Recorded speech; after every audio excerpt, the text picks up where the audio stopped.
Good afternoon, guys! Nagbo-boil ako ng itlog. Isang itlog.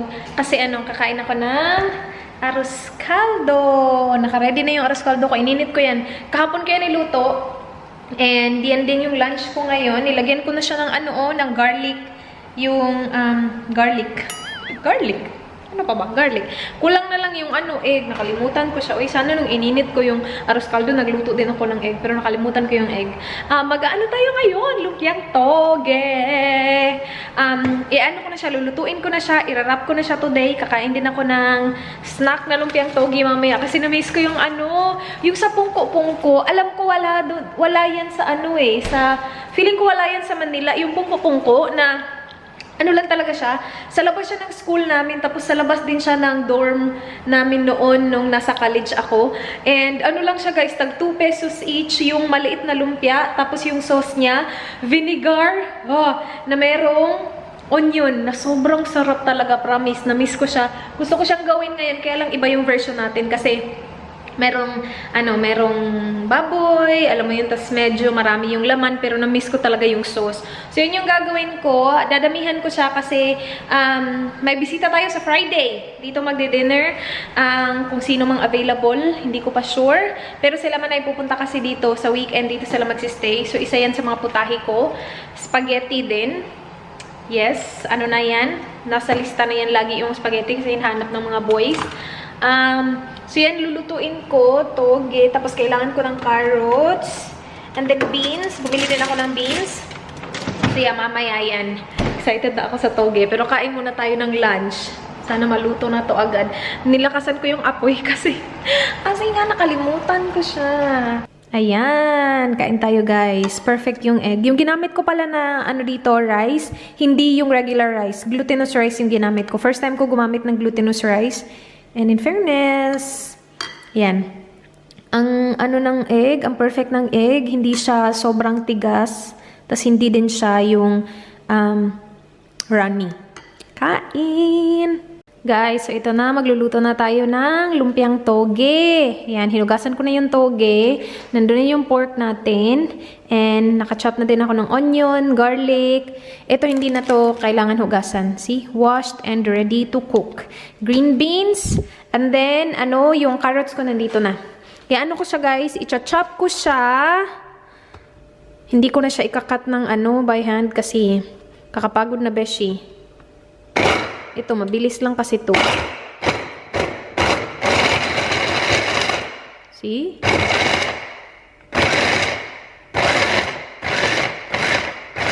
Ang mura lang nito do, as in, grabe. $15 lang ata to from Kmart. So, meron siyang 1 at saka 2. Kapag 2, mas finer yung chop. See? Perfecto pang chop talaga. Kasi ang mura lang. Bali, pulse lang. Char. Yan, yung mga ganyan. Okay na siguro yan. See, ang galing. Wait, may tumatawag. Danny boy.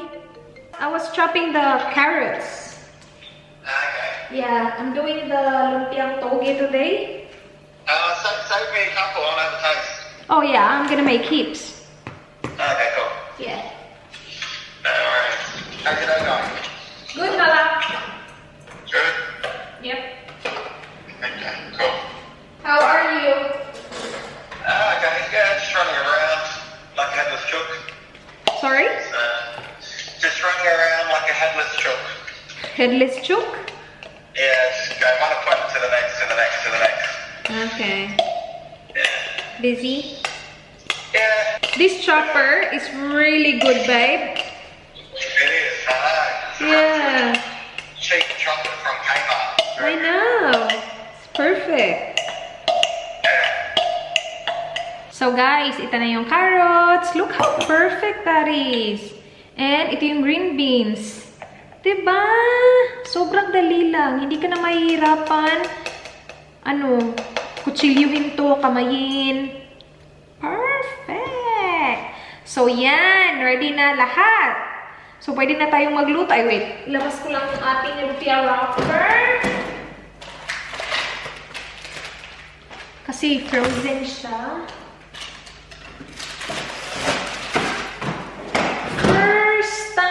kong gagawa ng, first time ko gagawa ng lumpiang toge. Nakalagawa na ako ng lumpia before. Gusto ko yan eh, yung mga nagro-roll ng spring roll. Gustong-gusto ko yan. Nagro-wrap ng spring, ng lumpia. Mag-walk ako yung malaki.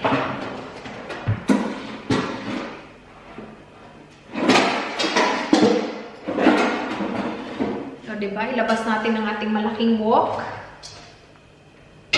Hindi naman ganun kadami, pero okay na yan. Oil muna tayo. Unahin ko is yung garlic, tapos onion. And then isunod natin yung pork agad. Dali lang naman to, di ba guys? Yung pangpalasa na ilalagay ko, maghanap ako ng pork cube kung meron akong pork cube. Tingnan ko nga. Wala akong pork cube. Meron ako chicken at saka beef cube. Kung medyo dry siya maya-maya, yung gagamitin ko, chicken stock instead of tubig. Para malasang-malasa yung ating toge.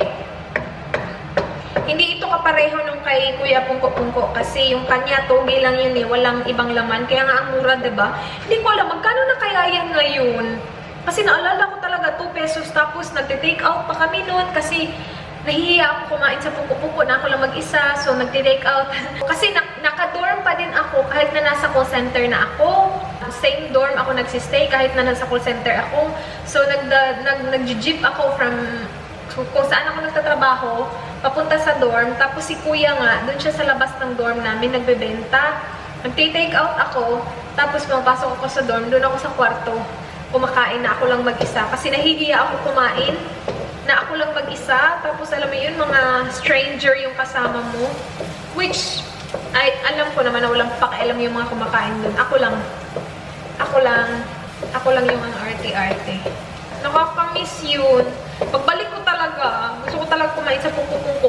Nandito na yung pork natin, guys. Lagyan ko lang siya ng isang chicken cube. Kasi feeling ko hindi ko na kailangan ng stock. We'll see. Gagamitin ko pa din yung stock kung feeling ko kailangan ko mamaya. Pero para lang may lasa talaga yung natin. Baboy. Lagay ako ng chicken cube. Isa lang. Maliit yung nila dito, chicken cube. Sobrang liit. Tapos isusunod ko na yung veggies natin. Ko lang, make sure ko lang na nang maayos yung ating chicken cube, yung ating carrots, at saka yung ating green beans. Madali lang to kasi very finely chopped. Madali lang to maluto. Sama ko na agad yung beans. Inubos ko pala yung beans na nasa isang packet kanina. Ayan. Galing tingnan, diba? Ganito na yung itsura niya, guys. Tinikman ko na siya and parang kulang ng asin at saka pepper. So, nilagyan ko ng asin at saka pepper. Now, ready na tayong ilagay ang ating toge. The queen. Ayan. Mix-mix ko lang to. And then, titikman ulit natin mamaya. Titikman din natin to ulit mamaya. Hindi na ako nag-add ng stock, guys. Kasi hindi na kailangan. Hindi naman siya dry. And lalo na ngayon, nalalagyan natin siya ng toge. Hindi ito magiging dry. Ayaw din naman natin ng basa. Kasi, i-wrap natin, diba? Oh my gosh! Exciting! Marami tayong magagawa nito. Alam mo, sa ganun kadaming pork, pwede pang magdagdag ng isang pack pa na toge. Para sobrang toging-toge talaga siya ba? Kasi ito more on pork to. Pero okay lang yan. Okay na to, guys. Tingnan nyo. Ay, kita nyo naman pala. Tikman lang natin one last time. Ay, amoy na amoy ko yung toge. Loy, pwede pa talaga ito dagdagan ng toge.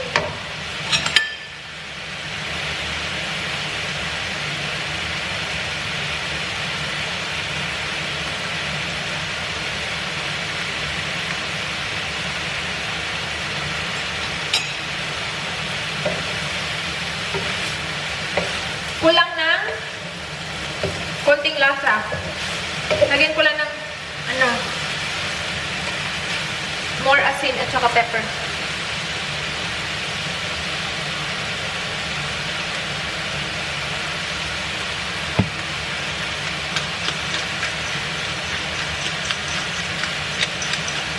Okay na siya, guys. Masarap na. Napatay ko na yung apoy. Hayaan ko lang muna to na hindi na siya ganun kainit para marap natin siya mamaya. But yun lang. Ganun kasimple. Walang masyadong hanash. I like it. So, hayaan muna natin siya dyan. Actually, ihaon ko siya, no? Para mas mabilis siyang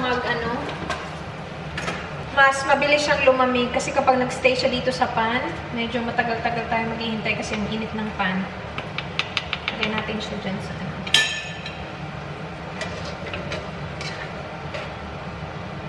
Yan. Konti lang yung toge, mas madami yung pork. Pero okay lang yan. Wala na tayong time bumili ng toge.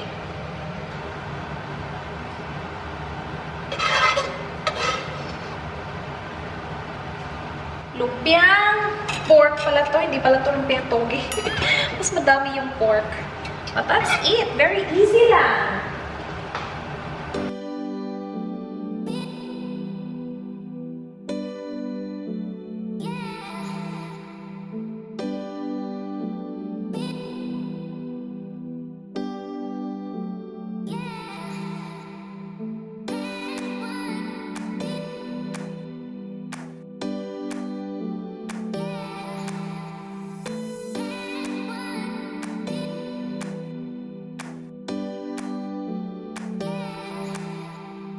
Guys, nagluto muna ako ng isa. Tikman ko muna before natin i-wrap lahat. So, hindi ko pa yan i-wrap pero naka-ready na yan lahat.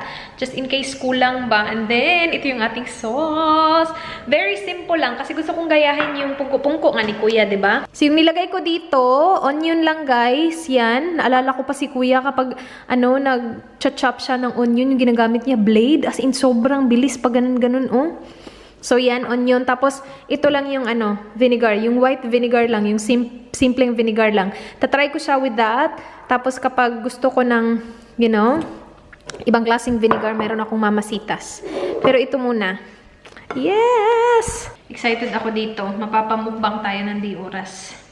Isa pa muna yung niluto ko. Oh my gosh, ang init. Ay, nako. Tagal ko na hindi nakakain ng may suka. Wait sa.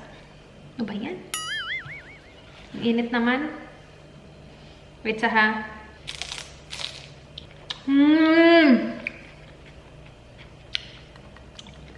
Oh my gosh, ang sarap.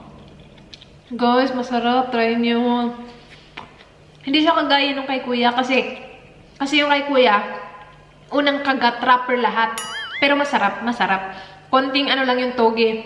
Tapos walang mga meat. Pero, yung sauce, ito yun. Tapos, napakasimple lang. Suka lang at saka onion.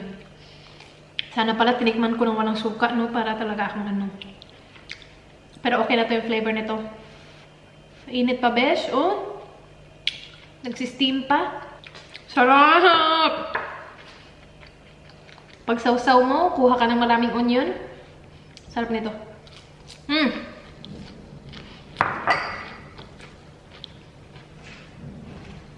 Okay, i-wrap na natin lahat, guys. So, ubusin ko to. Sana tama lang yung wrapper natin. Sana sakto lang. Inom na ako ng Yakult. Yakult, everyday, okay. Okay, so, meron akong egg dito. Ito yung ginagamit ko instead of tubig. At saka mga mga 1.5 ng kutsarang to. Okay na? Wait, nakikita nyo ba? Wait,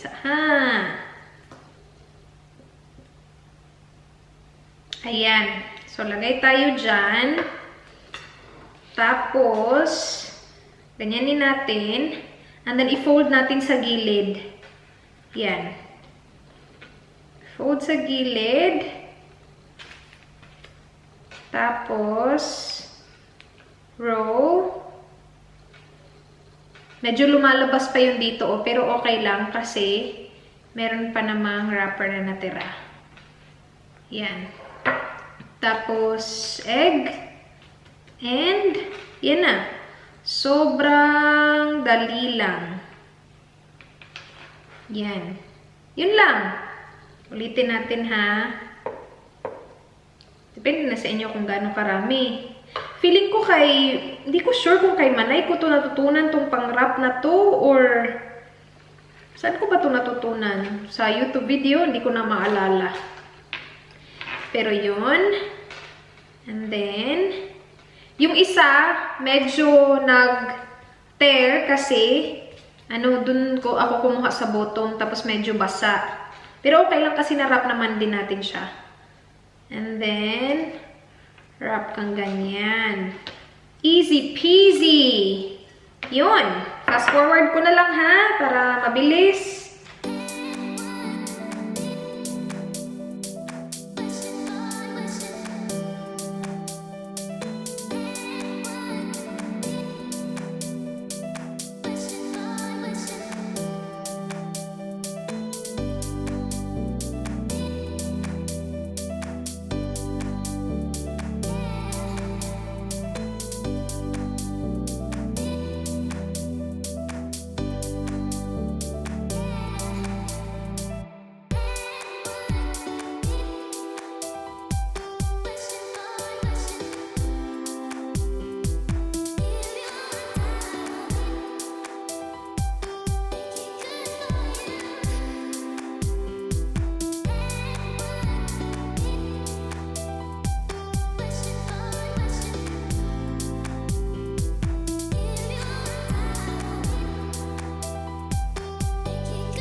Ayan na, tapos na tayo guys. Lulutuin ko tong tatlo. Ito yung last na tatlo na medyo malalaki compared sa dito kasi nagkulang tayo ng wrapper.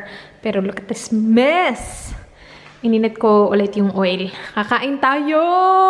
Tapos na ako mag-lunch and alam niyo naman ako, after lunch, hindi na ako kumakain. Pero gusto ko kumain na light. Ang sarap ng suka. Ilalagay ko yun sa resealable bag. Ilalagay ko siya sa freezer kasi sa Friday pa natin yan lulutuin. Din tayo ng dalawa para kay Danny Boy. Sabi niya gusto niya daw tikman.